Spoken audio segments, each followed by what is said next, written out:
I think when it all boils down to it, we all hate the Pats and we hope they fail. And welcome to the Down in Front podcast, the official podcast of downinfrontpodcast.com.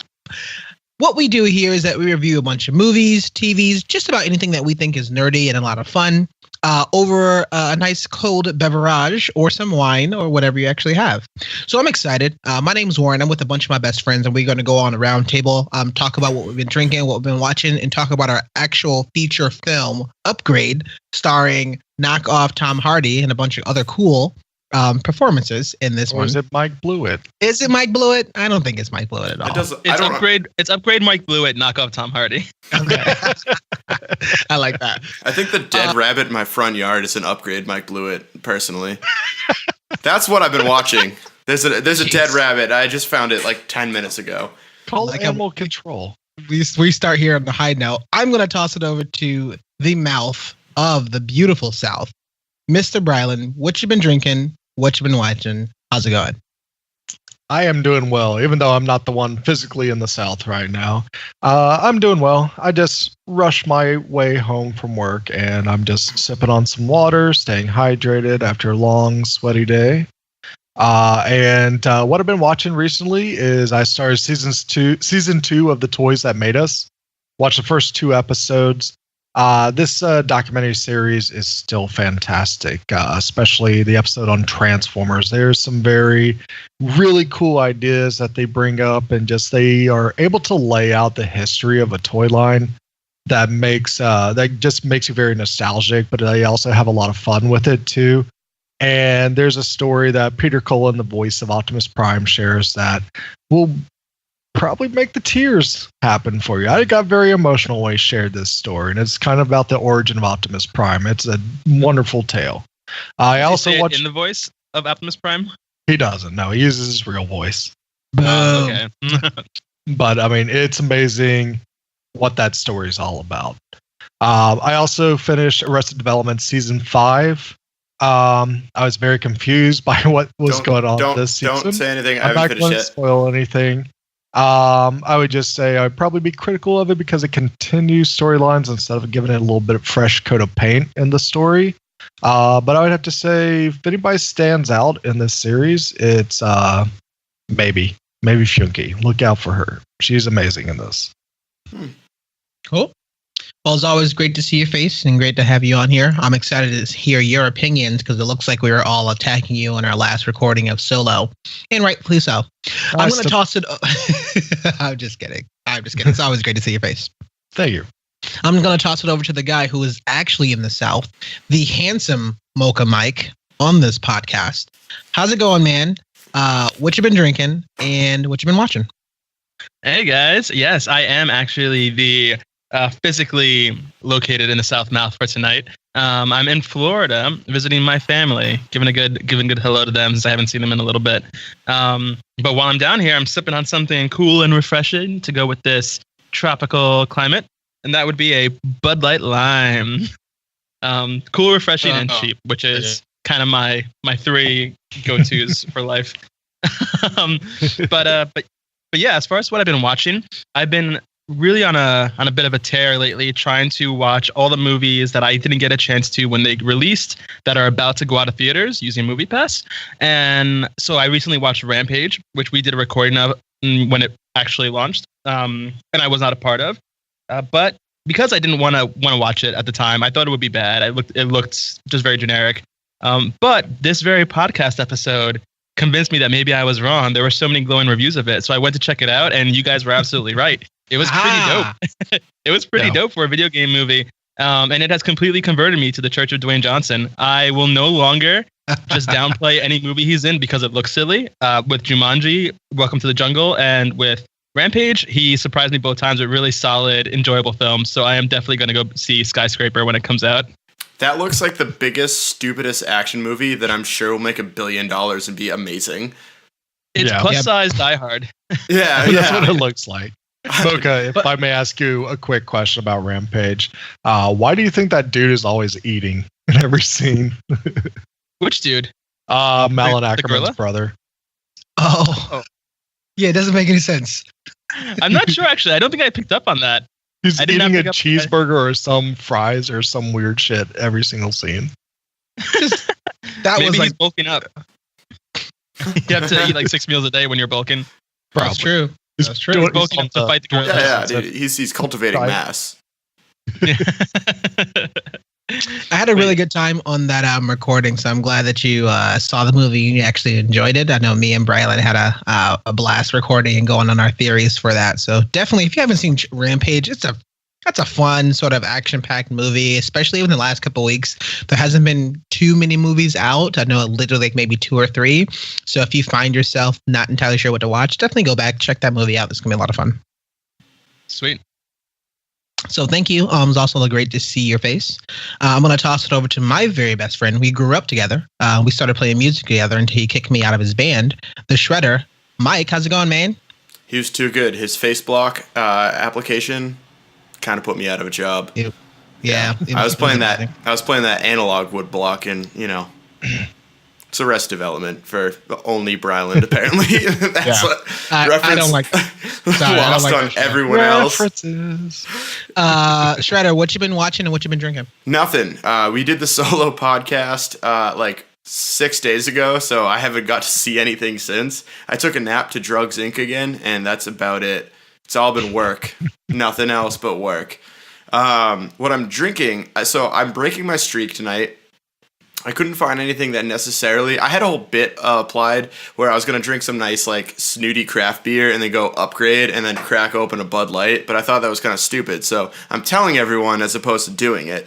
What I'm actually drinking is Blood of the Unicorn. It's a hoppy red ale, and I literally only bought it because the... What's it called? The can art looks amazing. Here, I'm just going to... Botu. It looks like it kind of looks like Borderlands 2-ish. Oh yeah, but instead of Motu, it's Botu. For those listening at home who can't see, it is a armor-clad war unicorn. Can you just make this the rest of the podcast, just describing the unicorn? Just make it an ASMR of a can description. As beads of condensation drip off the unicorn's brow. And Mike's huge lips and gross. Blue, it's always good to see you. Always good to see you, Face Shredder. My name is Warren. I'm going to be hanging out with you. What I am currently drinking it's a staple. It's a summer staple. So I'm going to continue to keep drinking summer shandies up until I'm drinking a bunch of wine next week in Minnesota. So that is my Narragansett Summer Shandy. Pretty excited about that. I have been watching a bunch of stuff. I watched Logan. I've watched, the Blade Runner 2049. And in the last couple of days, I've actually seen, including today, I have seen Hotel Artemis. I have seen Ocean's 8. And I have seen Hereditary. So you work during this too, don't you? I do. No, I don't. Come on now. I go into the movie theater. You gotta respect the movie theater.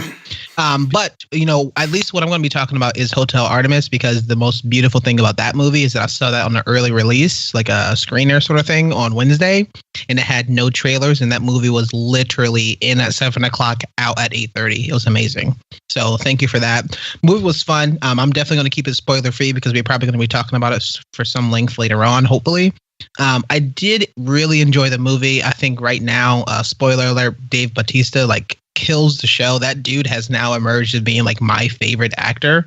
And I really, really hope him and The Rock are in the movie together, because that will just come full circle and it'd be amazing. So I think those are by far one of the two most hilarious characters, I think, when they're step into their acting roles and flex their acting chops. He doesn't really get the chance to do this much this time, but it was more of a serious, more of an action, but he was also a different sort of character that you don't really see. And it's not as overly out there like Guardians of the Galaxy. It was more confined. So I really liked his character, and I just liked the entire movie. So we are excited. We are pumped. What we're going to be doing is that we're going to take a quick break. We're going to break down and talk about Upgrade, the technology in the movie, along with the acting and the dialogue and, any other sort of like juicy bits that we're going to talk about this movie. So if you haven't seen the movie Upgrade yet, it's in theaters right now. Pause the podcast, go check out the movie, grab some popcorn, come back. We will be here. We will entertain your tail off, and we will be here for a full review of Upgrade. See you soon.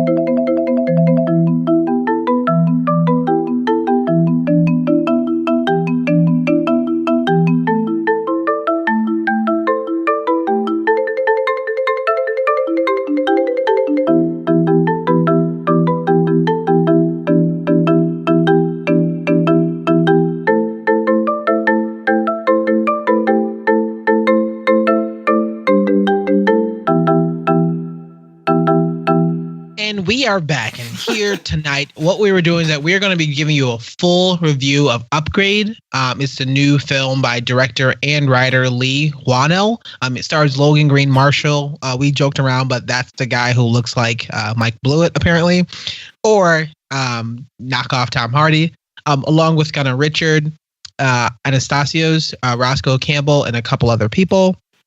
I'm excited to talk about this movie because there's a lot of technology in this movie, along with the acting. And I'm sure we have some extra bits that we're talking about. I'm going to toss it over to Brylan because I know that we had talking before. And Brylan, tell me about the technology in the movie, along with kind of the manuals or the automatic and just the action sequences as a whole. Yeah, this movie was really interesting because when I first saw it, advertised on Instagram. I didn't really see a movie trailer for it or anything. And so I thought it was like a remake of Mario Van Peebles Solo, and not Solo, a Star Wars story. So I thought it was like, oh boy, we have another one of these. But I was pleasantly surprised about how much fun I had with the action scenes and like the cool concepts they bring up for the technology. They definitely do a really good job with a limited budget to actually make a grounded world of kind of a cyberpunk or near future cyberpunk world that's kind of getting to that like Blade Runner-esque future, but it's not quite there yet. So they have a really nice mix of people that do like work with muscle cars and drive those around and have manual transmissions still in their vehicles, but also the fully automated systems that the nouveau riche will actually afford, and just they'll sit in their cars and just tell it to go wherever they want. And I thought it made like a really cool juxtaposition between our lead character and kind of what he's kind of has to rely on at a certain point, but also what he's kind of fighting against too. And I thought it was there were some cheesy moments. Like I thought it was really cool. Like the doctors all had cybernetic eyes, but then to actually do the surgery to put STEM into Grade, they have a giant ass scalpel that just looks like a big toy scalpel they got from like Toys R Us's going out of business sale or something. Yeah, it didn't make any sense how there were some things that were so futuristic and out there, and other ones that I'm like, but why? Yeah. Why do you only have 2 arms to make a shake when you can just do that with like? Why is it only 2? Shouldn't there be like maybe 8 to make it easier? And those only 2 arms are against the wall that doesn't go anywhere. So what if he has to like? I think that was a little bit silly. I was surprised about like they did it on one area of the movie, but not anywhere else. Yeah, and I found some of the action. First off, like when it comes to technology, I thought the gun arms were awesome. I thought that was a really cool concept. Just seeing the dude load shotgun shells into his bicep and then start shooting at people, that was a really cool scene. And I think it was really neat to see. Well, I would say at first I thought it was kind of weird, like how Gray, he becomes a quadriplegic and how STEM takes over, and they went with the idea of that he's still a quadriplegic and there's just an electrical system trying to fire his muscles and his nerves again to make motor skills happen. And it does look like he's auditioning for another Weekend at Bernie's sequel and just moving around, flopping his arms, kind of.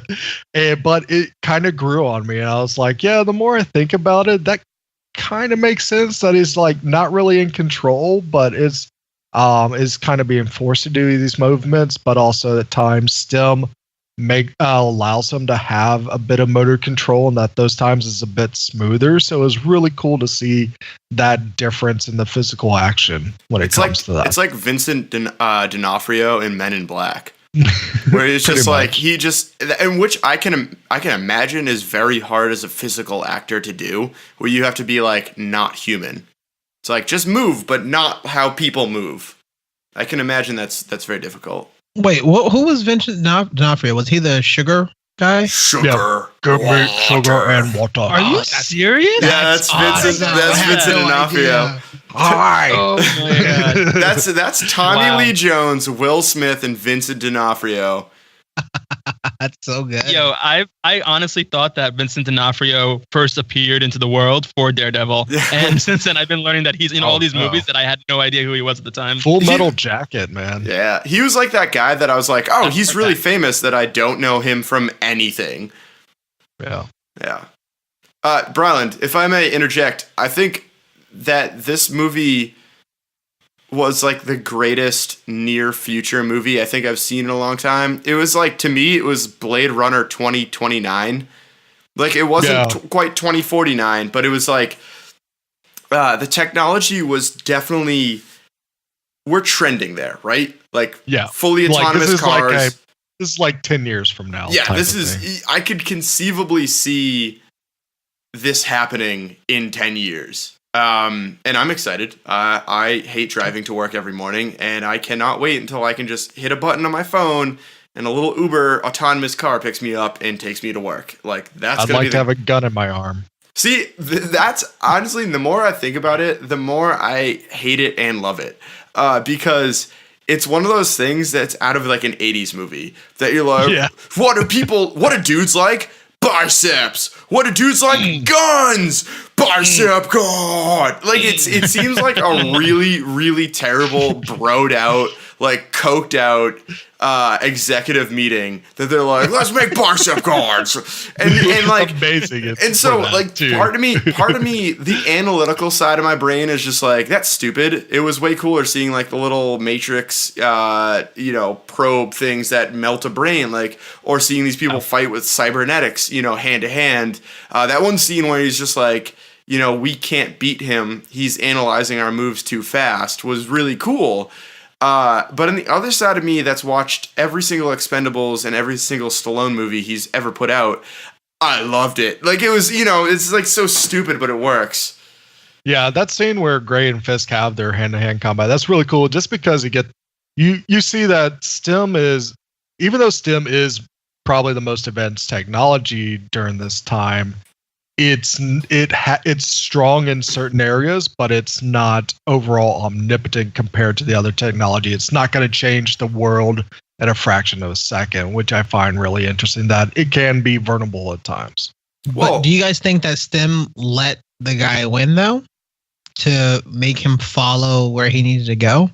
I think we can get into that later. Made him win. Okay, we'll talk about that a little bit later. I want to unpack this fist before killing him type of thing.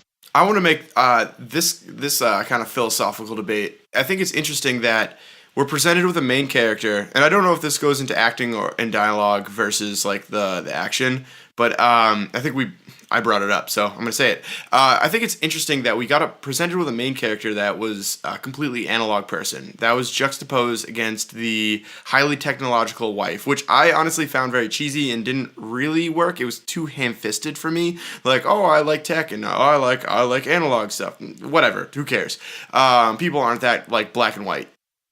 But I do think it's really interesting that they had the main character that, sometimes they're like mocha and kind of brown in the middle. I'm a perfect blend. So dark roast. So, but like it's interesting where we had a character that through through his development.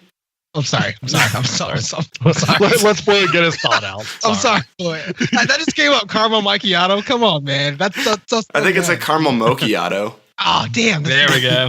Yeah. All right. I'm sorry. Go. Terrible puns. But I think it's interesting that we have a character that, through his development, becomes more of an acceptor of the digital life. Like, he is forced to embrace the digital world through trials and tribulations to make his life better, and something that he couldn't have done at the beginning of the film. And I think it's interesting that you are juxtaposing that not against the wife, but against STEM. And STEM is a completely digital framework that needs to accept its humanity side of things to move forward rather than its digital side. And I think that really, really worked in the movie. That you had these two characters going essentially opposite ways, even if you didn't know STEM was a character until the very end. I do like that concept. I actually was thinking it more so like just being like the actual user, the end user, like thinking about, how does, what's his name? Not STEM, but what's the other guy's name? I'll look in a second. But how Gray, his name was Gray. Gray. What? How Gray was actually feeling about it, and I think it was more of along the line. I guess what I was getting out of the story was more along the lines of like a hopelessness that was happening. Of this is going to happen whether you like it or not. And I think one of the more impactful scenes that you see those people who,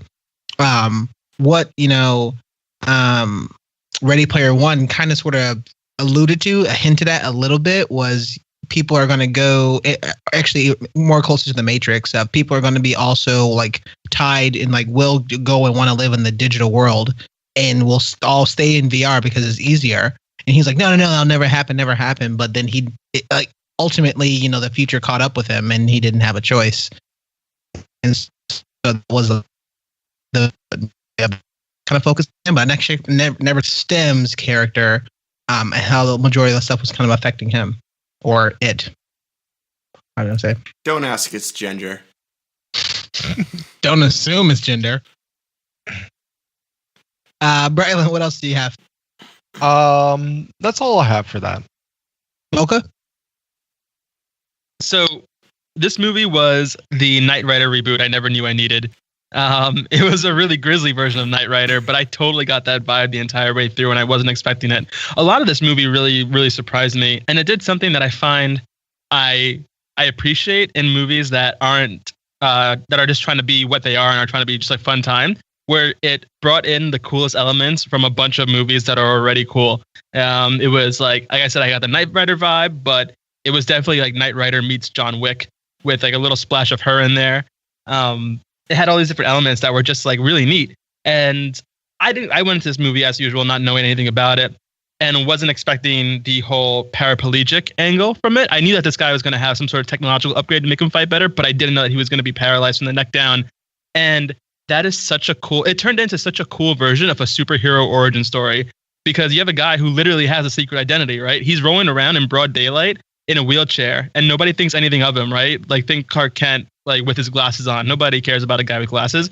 But he takes off the glasses, steps out of the wheelchair and turns on STEM, and suddenly he's this like awesome badass who can like take on armies. And it was just like really, it was so cool. And our dude's face.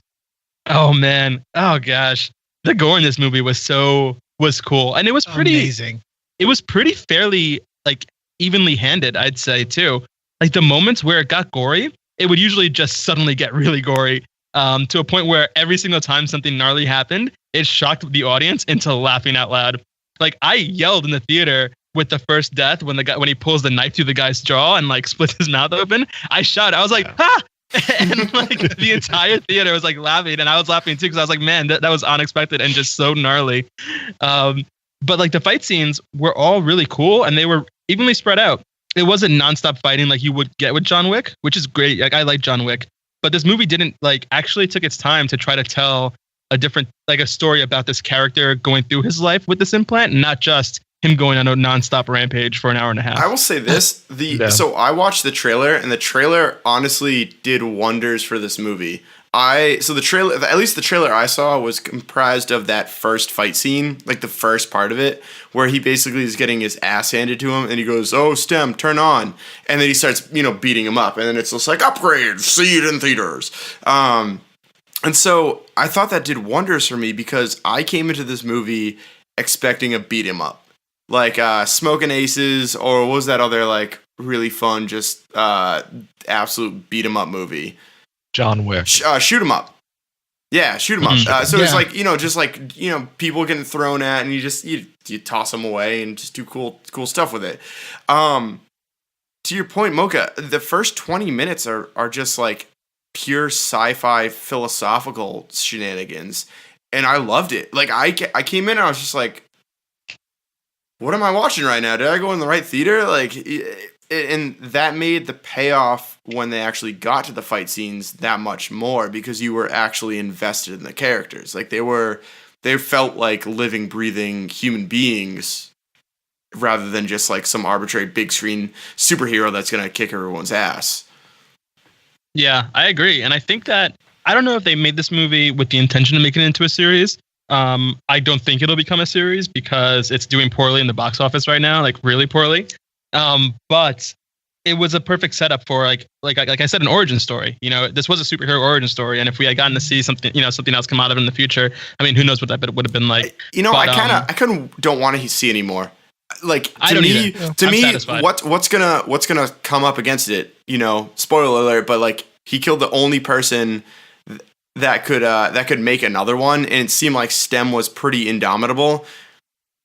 But I think, at least when I was thinking about for that, STEM was the one who made.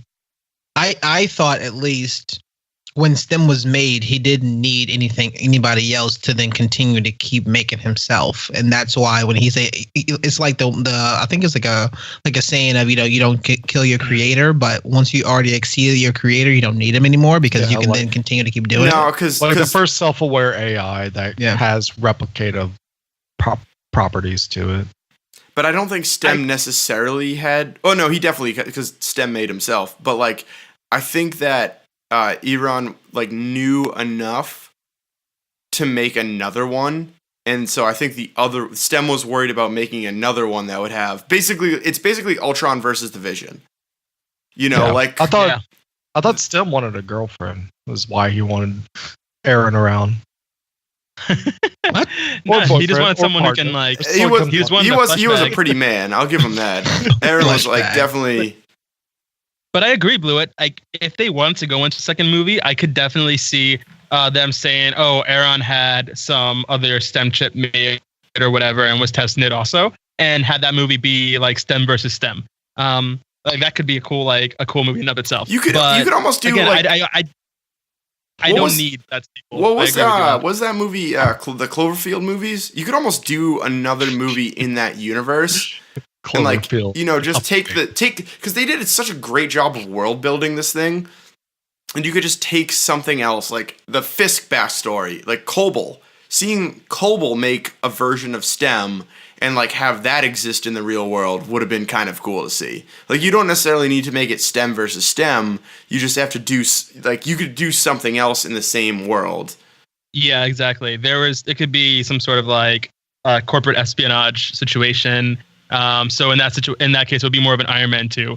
Right. But again, I'd be down for that. The world they made was really cool and really lived in too. Like I felt like, and again, I think it goes to the point where all of us work in tech, so I think we can all see the writing on the wall for most of the stuff here. Like there was no technology that was like, that's ridiculous. There was every single thing they did was like, yeah, well, we have the shapings of that right now. Not quite, bicep guns, but there's other things that are like you could see that in 10 years becoming that. And I think nope, lost it. Well, they even explained the fact of why it was even if they didn't need to, and then kind of going off of Mocha's point they were talking about, like they took their time, they explained it, and they set up a nice world. Although we're living in this place for like maybe a couple hours, they still at least took the time to explain how a bicep gun is possibility, right? Fibering, like how everything was kind of tied together, and they like, there was like some throwaway lines almost, but they at least give you validation of, oh, okay, that's how they did that. Oh, okay, that's how they did that. Like literally putting the bullet in the bicep and literally kind of shooting it out. It's possible because they have a rod there, and it's much like the pulling and pushing mechanism of a muscle. Like, is it possible? Yeah, with a stretch but it's a movie, but it's still something that they were able to do. I think one of the things that I just enjoyed about the technology portion of itself was, you know, especially from the time that we have for right now, and, you know, while we're recording this, we just found out like 2, you know, celebrities has committed suicide or taken their lives this week itself, that he attempted to do the same thing in this movie. And the technology was the one that said, no, like we can't, or, you know, at least kind of, and like disabled him from being able to do that, which is tough. And I like that they at least spend some time in those darker moments to see, you know, what else does he have to lose? Like, this is a guy who's a mechanic, who's analog, who fixes cars or fixes up cars, and that's the things that he wants to focus on. He needs to use his hands. He has that mobility to him. And it's tough, you know, once you lose that and you lose your wife in the same night, what else are you going to do? Right. And I like that was like a nice driving force to at least. The nightly doses scene was hard to watch. Yeah. On purpose, but it was hard to watch. That even happens today with people in that similar situation where, they'll put morphine limiters because they'll hit a button and, you know, they'll keep on hitting the button because they don't want to be in that situation anymore. So I have a friend of a friend who is paralyzed from the neck down, and he got paralyzed during a drunken pool party. He dove into the shallow end of the pool and dove too deeply, and just like hit his head and broke his spine and just like lost all his feeling. And his this buddy dove in after him and pulled him up. And the first thing he said when he came back up was, "Put me back in." Because he just knew that he couldn't move anything, and he was just like, I don't want to deal with this. Like, I want it to be over already, and that was within like literally moments. And so for me, the character, like Logan Marshall Green's character, I agree with you, Blewett. I didn't care about him at first. Like the whole "I'm just an analog guy raging against the digital world" shtick was lame, and as you said, heavy-handed. But he's really sold the quiet despair of being paralyzed as well as losing everything he loves. I felt it. I completely felt it from his character when he's when his mom is cutting his beard and he has that moment where he just starts crying because he can't take it anymore. Yeah. He knows that everything is gone. That was brutal, and I wasn't expecting that kind of emotion from this movie. You could have no, never mind. I was gonna say you could have started with the car ride to Erin's place, but like you needed those really cheesy, stupid scenes of him working with his hands to really understand like the character. They could have made it less terrible, but you needed it. Mm-hmm. I mean, there was another reason too of the reason he had the oil on, and how the police officer who was named by Betty Gabriel Cortez, who, by the way, she popped up in a bunch of amazing things. I think we saw her in Get Out, and then we see her in Westworld, and now she pops up here, and it's just amazing. So for sure, kind of keep doing you.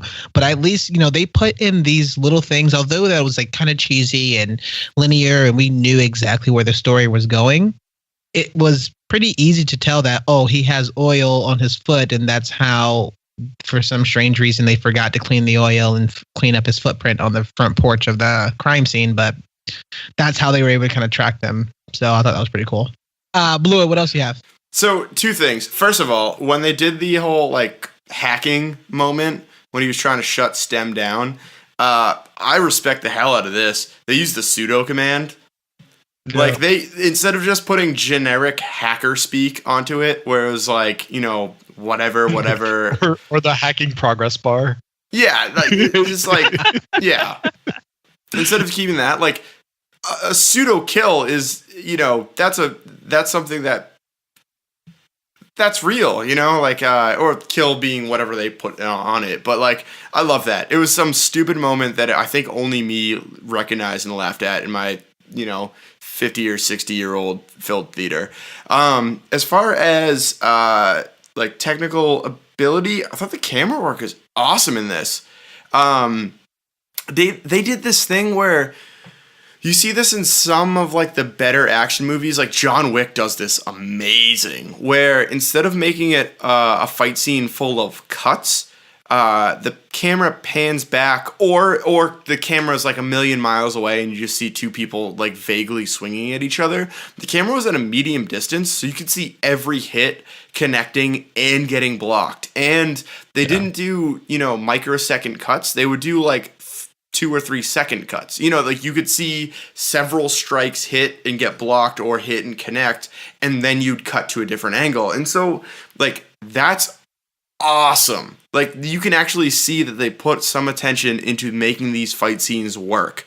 The other thing is it got me a little dizzy at sometimes, but the running shaky cam was terrible, I would have to say. Where they do that like little blur effect behind it, it's just like him moving in a stabilized motion. Well, so I was gonna say I liked it. I didn't like it. So it wasn't shaky cam because it was attached to him. So what it looks like is the actor wears a harness and then the camera comes out about 5 feet in front of them and then it up. So anytime the actor moves, they stay perfectly aligned in the center of it. It's just the background image changes. And I thought they used that to great effect, especially with when STEM really kicked in and was doing all like the flips and stuff, and the actor would stay perfectly in frame and then the entire environment would move around him.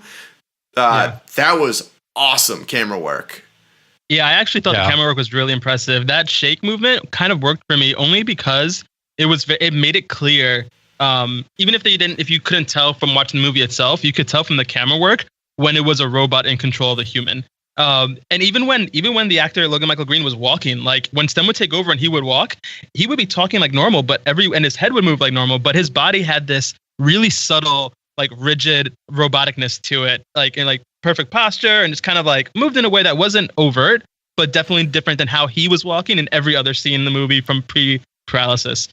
So I actually really dig the camera work in this movie. I said this I didn't before, like that. I didn't like the walking part. I thought that was a little silly, a little too much. Like they didn't need the walking component because especially STEM would know at least the majority of the biomechanics on how people would walk.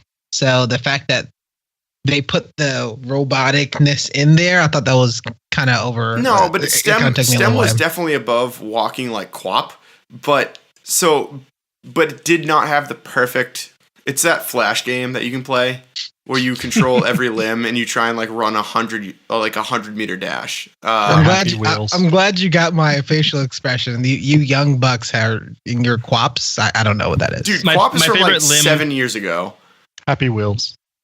My favorite limb controlling game is Octodad, the one where you play an octopus who is disguised himself as the father of a family, and you have to play the game and not like help keep everyone else from realizing that you're actually an octopus in a human suit, and like you move really weirdly because you have to control all his tentacles at once. That's weird. Anyway. Yeah.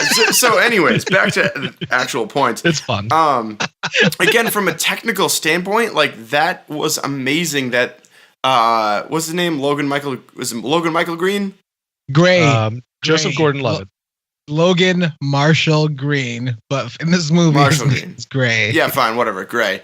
So I thought it was really impressive that Gray was able to move his body in 2 distinct manners. Like, I can change how my body moves as a whole a little bit, but not like distinctively move my head like our normal person and then body like a machine. Like, that would take a lot of practice. And from a purely technical acting standpoint, and I know I said this earlier, but like that was freaking cool to watch. Like that must have taken a lot of work for him to get down. And I'm kind of interested in that when it comes to the flips that look a little bit more robotic and everything. Is that him or more of just assisted wiring and stuff like that? It looked all like wiring.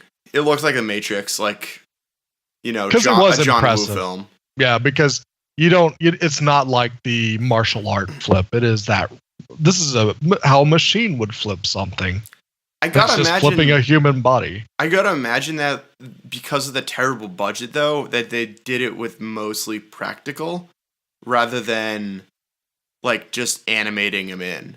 I gotta imagine that a pulley system and getting a camera operator to move it in the same time is definitely cheaper than CGIing the whole thing. Yeah. I think it's interesting that his name is Gray Trace because we see the system of there's analog and then there's machines and then there's somebody who's like right in the middle with a little trace of gray. Yeah, that's my nerdy fact of the day. The only other thing that I do want to kind of add before we get into like the acting and like the dialogue and the writing and anything else was, we were talking about like the kills. I do like the movement because it felt like you're on like a roller coaster and you're strapped down into the roller coaster and like the machine itself, everything's moving, but you're stuck in the middle. But it was, I don't know exactly what this is, or what sort of genre or what beat, but it was like a mix between there's the violence in this movie, but it was so over the top that it was comedic. And we talked about it in the first kill with literally almost decapitating the guy that you were like, oh, it was bad. And then it just goes over the top and you want to laugh, even to the point where, one of the second times that he's sitting on the guys and he says, well, okay, Stem, go take over and I'll make him talk. And Stem slices up his face a bunch. Yeah. And you're like, I'm sitting there laughing. I'm like, oh man, like I guess I shouldn't be laughing because somebody's getting tortured, but that's kind of funny. I guess it's the same way, like even in Deadpool 2, and it's the same exact concept of when he fell off and he was trying to save the boy and he broke his neck while he was just on the lunch table. I was laughing because that's hilarious because it's so over the top that you don't want to see that. I guess it's so fantastical. So I'm not entirely sure exactly like what sort of genre or what that is, but they do a good job, especially doing it because, when he's running away from Gray's running away and from Fisk's henchman, he's like, hey, could you solve this? He's like, oh, I just need a couple seconds. Boom, boom, boom. Disarms the guy, chops his gun arm, and then blows his brains out, and all the blood splatters. And he just runs away, and it happens within 10 seconds. And you're like, yeah, I thought one my favorite accidental comedy death was the vessel operatives coming up in the elevator. They do that classic, we're going to shake because a lot of bullets are going into us. I was just like, oh, it's fantastic. So silly. Yeah, so I mean, that would be like a couple of the things that I do want to kind of add about like technology and the things in this scenario. But let's talk about the acting. Let's talk about the dialogue and what. One last question. So during that last fight scene with Fisk, Stem admits to losing. Why do you think that happened? Do you think Stem was actually losing and just wanted to test Gray's humanity and see if his humanity could pull him out? Because in the end, he places him in a dream world. So Gray's humanity didn't actually matter because it's not symbiotic, the relationship. It's a parasite. Yeah. Mm-hmm. I mean, this is what I was alluding to before when Brylan had said he was losing. I think, again, this is why Stem let him win, because the downside or the weakness of humans is the emotional component. And they alluded to it both. And Fisk did the first thing to Gray, and then Gray did it back to Fisk. And Stem knows that the weakness is emotional. And once you get your host, or once you get your villain or your opponent emotionally like hijacked, whatever, right? Once you get them like emotional, then they can't focus, they lose everything, and that's like the downside. So the moment that it was like Stem asking Gray to hack Fisk because he can't do it directly himself. Ooh, nice. That's good. So I mean, that goes back to the concept of free will. Like, did Gray actually have free will, or is that what Stem wanted him to do? Well, Gray didn't have free will over. Gray has free will over his emotional state, and so he was able to kind of get to there and talk about the fact that if Stem his hacked consciousness was free. Yeah, consciousness. There you go. His consciousness was free will, but his body was being puppeteered. Right, but if Stem asked him to bust out the humanitarian side of him and like to appeal to Fisk's human side, did Gray do that by free will? Yes, I think so. I think so. His mind was telling him no, Gray was, but his body... he was coerced because he was in a situation where if he do it, he's going to die. So it was coercion, but I definitely think it was his own choice, his own free will. Yeah, but do you think Stem would have actually let him die? I don't think Stem would have had a choice in that situation. I think he was outplayed. I don't think Stem let himself get back into a corner just to test Gray. I think that's a weirdly emotional response for what was clearly a robotic, emotionless machine. Right, but like you could make the argument that STEM was better than what Kobel had, and that STEM was gonna win that fight anywaes. I don't know. I think it's a psychological conundrum, right? It could be bad storytelling, which is why we should talk about acting and dialogue. Because bad storytelling. The thing about STEM is that STEM was putting all his or her robotic chips on the line by betting on Gray, getting him to that point. It was all a gamble on or at least a calculated risk on STEM's part. So I don't think that STEM would have seen any sort of cost benefit analysis involved in playing being doing something like that. I think as a machine, it would have just gone and done whatever it thought would have been the best possibility to win. And in that situation, it saw a decreasing possibility in winning that fight at the time. Don't ever tell me the odds. Terrible. Don't ever give me a statistical analysis. So let's talk about acting. Let's talk about a bit of the dialogue. Brylan. Yeah, so I have to hand it to Logan Marshall Green. He did do a really good job for what he had to work with in this movie, because this script was full of some very ham-fisted dialogue that was cheesy as hell. Like, even at the beginning, there were moments where I thought they didn't even write a complete sentence. And you get weird sentences like, "What do you think, wife?" "I don't know, husband." And it just sounded like they did this so the actors could remember who they were talking to. And the actors had a bad time of remembering characters' names or something. And it just got worse and worse. Not many of the actors are really good. I would say the only two that really stand out for me are Gray and Fisk. I think those two do a solid job. Fisk is a really good foil. The voice of STEM is the voice of STEM. He sounds like a robot. It's very generic. But I would have to say Aaron, he's very stereotypical, on the spectrum billionaire, but he literally lives in a basement. It's a very fancy basement, but he literally lives in a basement. What do you have there? It's a cloud. Yeah. This is my cloud. I love that line.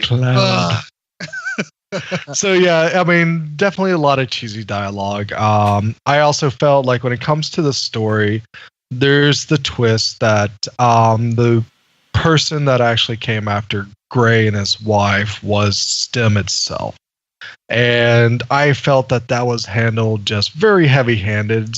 Feels very tacked on, because they kind of lead it back where Fisk got money from a vessel or from Aaron. He found on his phone that Aaron sent him money, and then Gray's going after Aaron. That's a logical sense. And I think you could have probably done really good if the actor was better that played Aaron, to leave it at that and just have it Aaron was kind of pissed off at this little assumption of this analog guy making fun of the guy that's totally relying on digital stuff, when he shows him STEM for the first time and has just a simple human emotion of jealousy and pettiness, when this guy that doesn't connect to it makes fun of this genius thing he's done, and just show how that just leads him over to the edge. You could have worked on that a bit more, rather than having this additional twist of, oh, this chip actually was controlling its owner the whole time once it became sentient. And that's why Aaron did all these things. What would your wife think? That line that he delivers in the hospital, or what would your wife want you to do to get him better and get him on his feet and have him act like he's on his side. It was just handled really poorly throughout this movie. I thought it was kind of weird that they had a couple of flashbacks or flash forwards. You're not entirely sure, but he was waking up, and Gray would wake up and his wife is there, and you're not I'm not entirely sure why he was having these visions. It wasn't all the times that he was dreaming, so I thought that was kind of strange. The thing that I thought was interesting is, again, one of the points that Blewett was bringing up of, I really like the fact that they talked about the code and the pseudo user and how she explained it and how STEM actually explained it. But I felt like that part of the movie came at a wrong time, because if STEM needed that, STEM clearly needed that hacker, some other hacker information to kind of take it offline and then completely remove all the safety controls, basically. And so then the last component that, STEM needed was him, Gray, to like mentally be unfit and unstable, so that then the STEM can just push him into this sort of VR state. But it felt like the hacking sequence came, and then we still had about 35 minutes of the movie before it then kind of, maybe like 15, 20 minutes of the movie, but then it kind of ended, and I was like, I felt like that component was misplaced, because whenever that happens, it all should happen kind of closer together, because if the police officer found he was going to go in the end, if the police officer wasn't there, Gray just wants to simply kill Aaron. There is no emotional stakes there. So and there's just a lot of logic flaws behind how STEM works too. So, I mean, you understand why STEM is able to control Gray, because he's literally put inside of him. He's connected to his neural, his pretty much his spinal cord. So he actually controls his neurons and everything and fires them and can connect to his brain. So, but how the hell did he control Aaron if he was just a microchip chilling on a table? How could he actually threaten this guy unless he just like said, I took over your house and I'm gonna release all your dirty porn onto the internet or some weird shit like that, and hold him for blackmail? So I guess. think they made reference. I mean, if I could finish, please. Okay. The other thing is that hacker thing, that could have actually been a really cool social commentary, but they actually just have some bad cheesy little one-liners in here. It's like, Jamie's not my name. Don't ask about my gender, and that's it. And you just I was like, what is the point to bring that up if you want to have a very antisocial hacker? Why would they say that in the first place? Well, to be fair, I think that, again, going towards the way we're society is trending, gender in the last 2 or 3 years has become a very, very big sticking point. I think that might be a pretty legit question going forward. That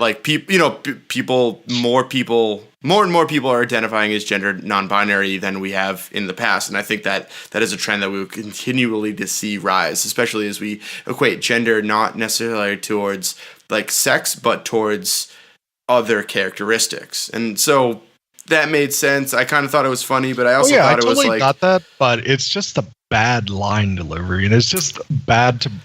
Why bring that up in that moment? It makes no sense at all. It wasn't the greatest acting, but I thought it was a nice juxtaposition of where society is currently today, where asking someone their name and assuming their gender is common. I can look at everyone and be like, oh, this is Bryland, Mike, and Warren, all men. Whereas and I think in currently going forward, talking about how, you can't necessarily assume a name, so why would you even consider gender? And so I thought it kind of worked. I'm not, again, I've said this in the past, I'm not a super socially conscious person. I'm kind of a dumbass that floats through space, hopefully not hitting his head on I-beams. But I thought that line really worked, because it plays off where we are as a society and where we will probably be in a decade from now. The other thing on that is, I think, to respond at least to your criticism on how STEM had been organizing, or had been blackmailing Aaron, I think that, hang on one second, is it Aaron or Aaron? Because I've been flipping so hard on this. It's Enron. We don't care. It's Enron. Enron. All right. Matter. So Halliburton over here is all about Elon Musk. Elon Wong over there is thinking basically that. Thank you, Breland. So basically, Ellen DeGeneres is over here. And that's actually an inside joke on one of our current bosses, not a play on the short-haired blonde person that was presented in the movie, even though it kind of works in both manners. So I'm getting so sidetracked. But I think your damn point. I think that if you had a device, take, for example, IBM's Watson. IBM's Watson is, I can name Watson over the current CEO of IBM right now, right? And I think that Watson probably does a lot more public outreach than the CEO of IBM does. And so conceivably, you could have a machine, especially if it can pass, not necessarily the Turing test, but like some sort of like auto concealment function. You could conceivably have a machine that is functioning, making business decisions that are better than a human, but doing it privately and somehow conveying to the human to not expose that it is doing that. Like, I don't think this is a big surprise to anyone that like machines are driving the stock market. They're driving financial investments. Like machines are driving big data. They're driving these huge decisions that people are making. And conceivably, you could finally invent a system that tells its human not to do that. Not to say, all right, we're using Watson. We're not using, whatever. I'm coming up with these ideas. And so I think it could work. STEM makes sense to me. So you're saying it's kind of like he just took over like being Aaron for the business, and he said, "Hey, Aaron, play with this cloud," and just left Aaron in his house. Dude, if I could be Aaron and play with the cloud all day, I'd love it. Because I could maybe understand what iCloud is. Because no one knows. No one knows. You said my jokes are bad. That was terrible. I never said my jokes are good. So I know that the dialogue and the acting was pretty piss poor. But this fact that the plot itself is pretty easy and pretty you can definitely get it. I do like the fact that it was a bit of a twist. I wasn't entirely sure if it was going to be like an ex machina sort of end of still going to take over, or if there were something to do with his wife's, whose name I forget, his wife's company, and that was going to be coming back, and how did these beings that were war veterans get like upgraded? There were just a lot of things that were just not really explained that I kind of wanted to know about it, because it looks like they put a lot of time into building the world and building up some of the stakes and then just discarded it. So I was kind of a bum that they kind of didn't really put some time into explaining that a little bit more thoroughly. Mocha? Yeah. For this movie, the story itself wasn't particularly surprising or innovative, and it kind of telegraphed itself pretty strongly throughout. So that was a bit of a bummer. But again, like the explanation of the story or how the story unfolded was really fun, so it kind of balances it out. I also want to just point out that Eron and his character Blows, the actor who plays him Blows, I am getting really tired of the whole tech billionaire who's on the spectrum shtick. As Blue had mentioned earlier, everyone here in this room is in tech. None of us are billionaires, but I feel like maybe there could be there's room for at least one different type of tech billionaire out there in a movie. So I'll defend this a little bit, because I think that a lot of the times you either quantify these folks that get that high, like what is it? 60% of American CEOs are psychologically defended as psychopaths. So you get one of the two. You get either the Billy from The Punisher, psychopath, as a CEO, or you get these very intelligent people, savant type people that are leading a company. I personally liked him. I liked his idiosyncrasies, and I think that he was interesting, and he was oddly sympathetic at the end, where he clearly was this genius that was trapped, hilariously overshadowed. He was the smartest man in the room up until the point where he invented STEM, and then he was the dumbest person in the room afterwards. And I really like that transition. You could say his judgment was clouded. Oh my gosh. Damn it. Yeah, I want a whole prequel movie about the cloud. I feel like that was maybe a different AI project. STEM versus the cloud. Let's go. It's just Gerald Butler punching a cloud. Just be terrible. I've got Movie Pass. I'll go see it. But what should I call it?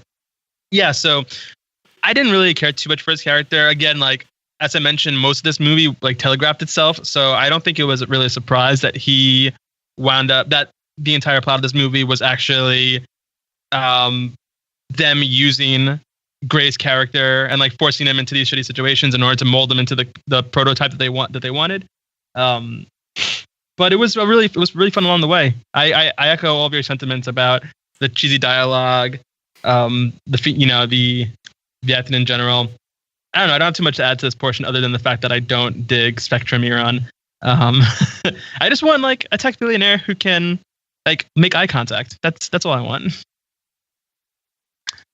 Blue, you have anything else before we move to the next section of just anything else we haven't talked about, and then conclusions? No, I will say this: the ending, because I think a couple people have alluded to it. The ending, the real one, actually did get me by surprise.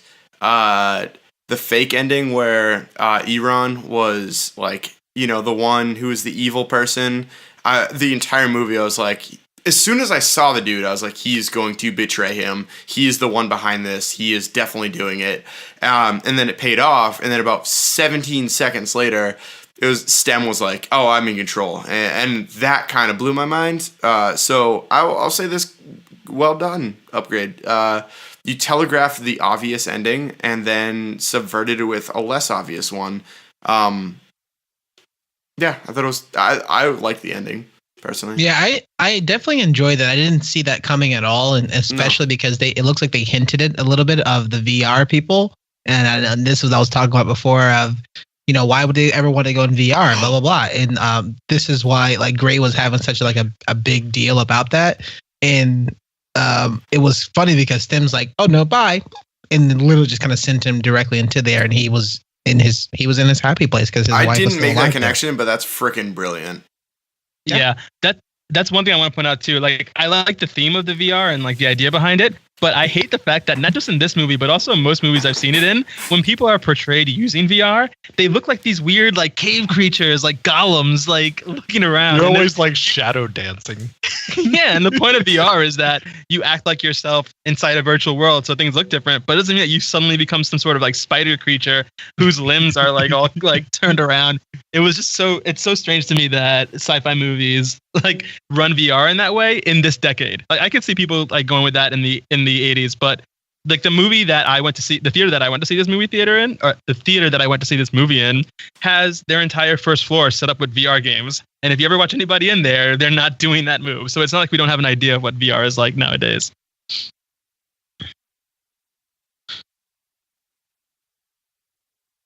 I've never done VR, so I thought that's how I was going to look. I guess not. I mean, that's how you move around normally anyway, so you probably would look like that in VR. Hello, Mocha. How can I help you? So, in conclusion, like, would you recommend seeing this movie? If so, what other movie would you want somebody else to see before watching this, or you want to go into cold? Bradley, what do you think? Lasting thoughts? Yeah. So I was actually surprisingly entertained by this movie, even though it does have some cheesy dialogue. The plot's very heavy-handed and dumb. Gray, the guy that plays Gray, he does a really great job with his character to take us through, like also like not only this physical adventure, but also a very emotional one as well. But I'm also like very impressed by like the production and like the marketing of this. I mean, like I said, like I only saw this marketed by social media, and I think this is a Blumhouse production, so it's really cool to see that they're not sticking to just horror genres. They're kind of branching out and trying to give just people with unique ideas the chance to make these low budget films and kind of bring them to reality. And I think with the budget they had, which was about $3 to $5 million, they did a really good job of building a world out that was really cool about technology and what is it going to look like when we start to grow into that more technological realm where we're relying on automation and artificial intelligence for menial tasks versus how we're used to just doing things kind of more of a manual way as human beings. And I say that as someone that loves being on the forefront of technology, but also at the same time, my favorite car is a 1970 Plymouth Barracuda, jet black. That's never going to change for me. But I think it's really cool that this movie is actually doing financially well. It made $5 million its weekend, and it's had about $3 to $5 million budget. So it's about to make a profit. And I think that's Blumhouse is actually doing a really good job of making movies that are profitable with small budgets, but some really cool ideas as well.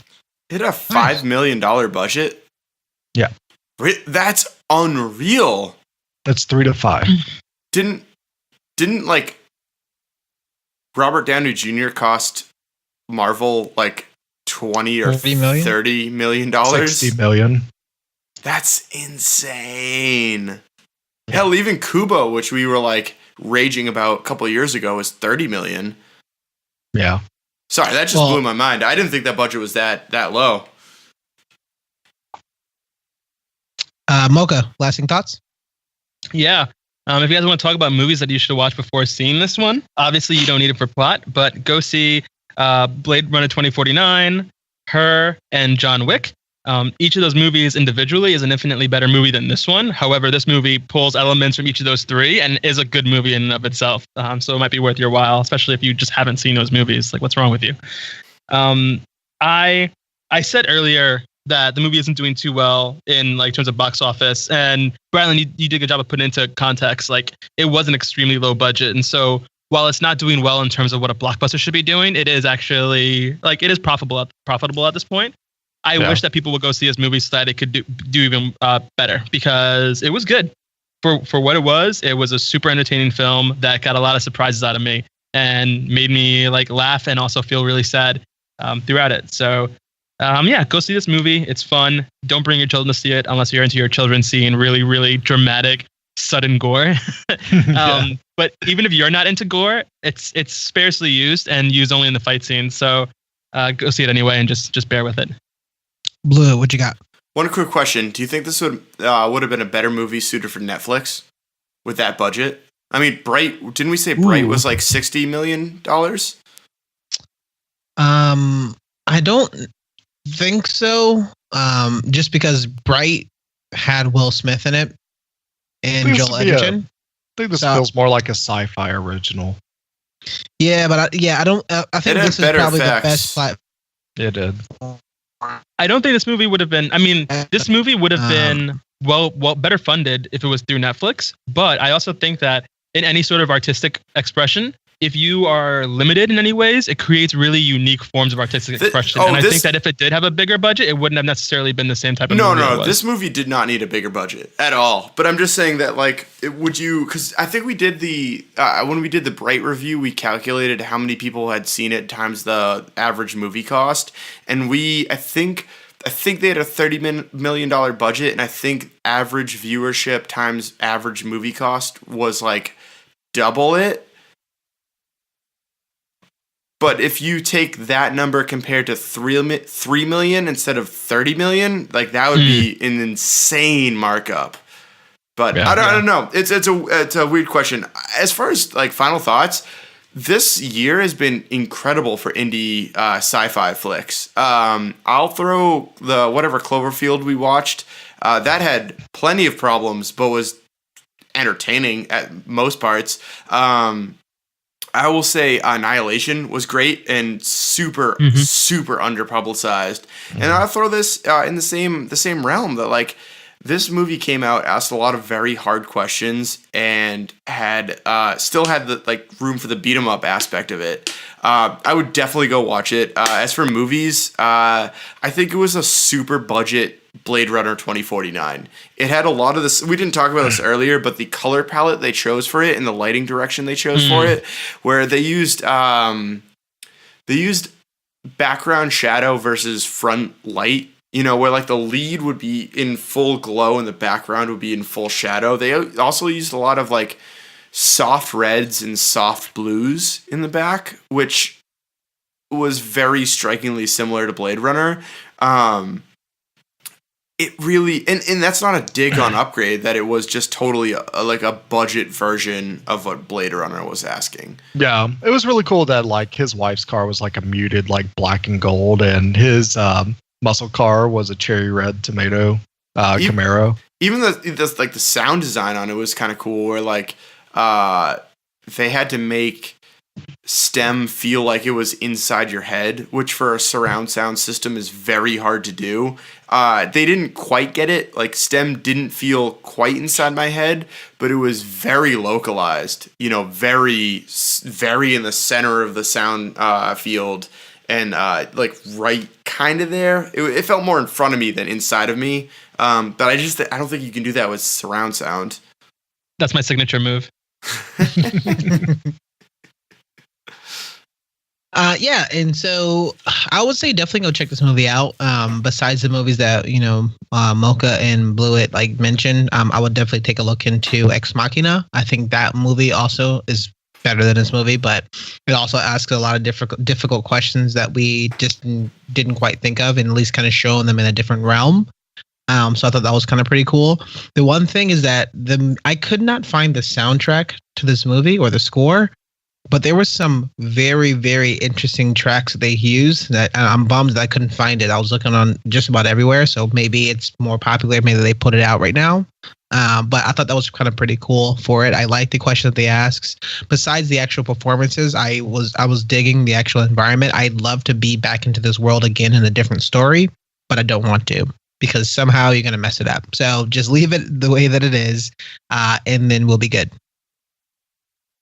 And with that, we are the Down in Front podcast. We have given you a full and amazing review of Upgrade. Brylan, where can we find more of your work?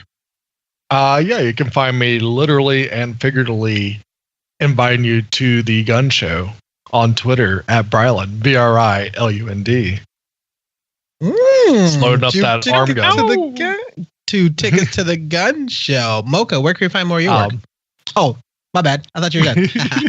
You can also find many movie reviews on Instagram at I am Bryland, and very, very, very soon, the Gamescast is coming back. And we're going to be playing a cool game called Beyond Two Souls and see where that leads us. Twitch.tv/Down in Front Podcast. There you go. Mocha, where can we find more of your work? You can find me on Twitter playing with my cloud at twitter.com/@MochaMike, LI, as the Lord intended. Unfortunately, you cannot find me at Mocha Mike because the person who owns that account is being controlled by a rogue AI that is being really bitter towards me and not letting me have access to it. So for the time being, at Mocha Mike, LI. You can also find me on Instagram at Mocha Mike, where I post a lot of my photography work, and on Medium at Mocha Mike, where I write some longer form reviews of the movies we talk about here. Nice. I'm excited to check that out. Shredder, what do you got coming for us? You have an EP coming, or you have a show? What you got? Yeah, it's 7 months in the making now. We got a couple shows, I think, coming up at the beginning of July, maybe end of June. I got to get on top of that. I should be there for most of them. As far as where you can reach out, Minus Music, Minus Band, come say hi. We like that. Also, you can look at us on the internet at... I had one, and it's gone. You can find them at penisland.com. Jesse Rand's Pen Island. No. Hang on. Oh, it was right there. Jesse Rand touches things with his hands. That's not great. Well, subpar at best. Oh my god, it was STEM based too. Oh no! It's Jesse Rand looks you in the eye, like Eron can. No, Jesse Rand makes eye contact. Jesse's stem cells. Jesse's gooey cloud. No, that's his gooey underwear. Oh man, this took a turn. You can find more work on social media. So we're at Twitter at _DAFP. That's for our Down in Front Podcast Twitter. You can find us on Facebook, facebook.com/Down in Front Podcast. Definitely check out the website where we have videos and more content that we're pushing out, and we actually have our beautiful faces on there. So if you would like that, check out our profiles we have on there on our downinfrontpodcast.com. We're on YouTube, so check our information out right there. If you actually have questions about our next review, we do have an email set up, so it's at thecrew@downinfrontpodcast.com. And if you want to help us out, We would love it. We will enjoy it. We will give you free episodes. We will give you early episodes because everything's free. We'll give you even like all the like more and more content that we've been working on. Definitely help us out. $1 goes a long way. It'd be awesome. And you can actually join our Patreon channels where we can chat about new movies. And especially this time around, there's so much good stuff, good content, good media coming out in the next couple of weeks. Definitely check us out on Patreon. Become a patron, patreon.com/downfrontpodcast. We want to say thank you so much. Thanks everybody for joining. We will be back very, very shortly for our next review, which we're not entirely sure what's going to be, but we're excited to talk about it. Flying by the seats of our pants here. Yeah. Could be Mr. Rogers. Who knows? I do like flying by the pants of my seat. Bye-bye. Goodbye. Goodbye. Goodbye. Do do do do do do do do do.